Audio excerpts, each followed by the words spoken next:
Okay mga chong, ito yung inayos ko kanina. So akala ko kaya ng tire sealant. Ang nangyari, pinahanginan ko kasi malambot. Nung pinahanginan ko na, sumisingaw. Siguro hindi na kaya ng tire sealant yung pressure. Kaya yung tire sealant, ayan. Bukod pa yung kanina dyan, yung kanina talagang sumisirit talaga. Talagang tumatagas. So, ayan o. Hindi siya kaya ng tire sealant. Kaya papasakan na natin ngayon. Nandito na ako sa biyahe ko eh. Okay mga chong, nasa biyahe tayo ngayon. Papunta nga tayo ng Alfonso. Nang sumingaw tong butas na to. Ito inayos natin kanina. Hindi pala talaga kaya ng tire sealant. Sumingaw, tas lumambot na yung gulong natin. Wala tayong no choice. Ito na yung mga gamit natin na papasakan natin para hindi na sumingaw ng todo. Baka maplatan tayo. Tas hanap na tayo ng pahanginan mamaya. So set up muna natin to.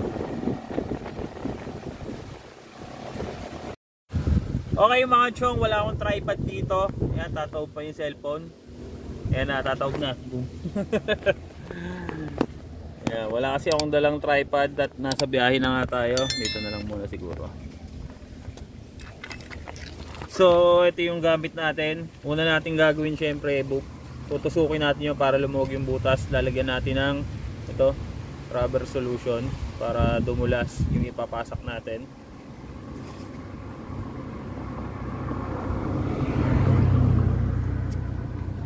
So, lagyan natin to.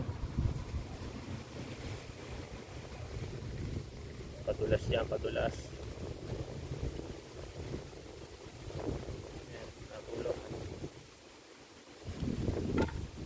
So, kunin ko itong cellphone ulit. Okay mga chong, ito yung pangtusok natin na nilagyan natin ng padulas. Tusok na natin dito.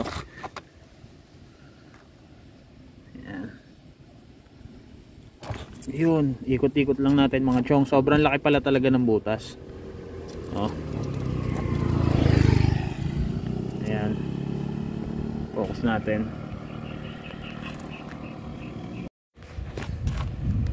Ayan mga chong, sobrang laki rin pala talaga ng butas. Oh. Hindi na nahihirapan yung pang ano natin eh. Natusok na natin mga chong. Ready naman natin tong pangpasak natin. So kuha tayo ng isa dito.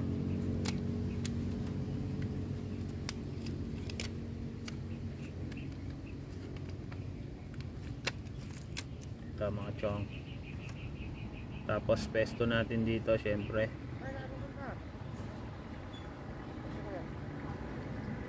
Medyo malagkit.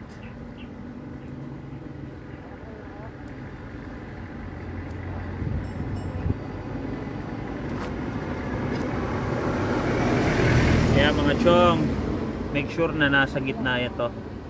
Pwede na natin ipasok to. Okay mga chong, naka-ready na itong pampasak natin. So galaw-galawin ulit natin to. Tapos hugutin natin to. Tapos sabay ipasak na ito. Ayan, isang kamay lang yung gamit ko. Kaya medyo mahirap. So mabilisan lang. Ayun.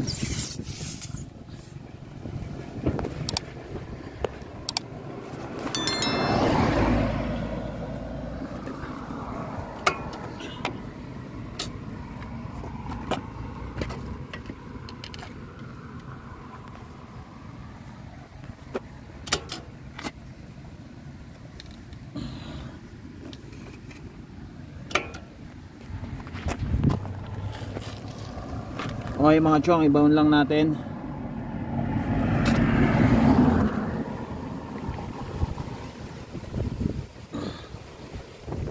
Yan. Nakabaw na mga chong.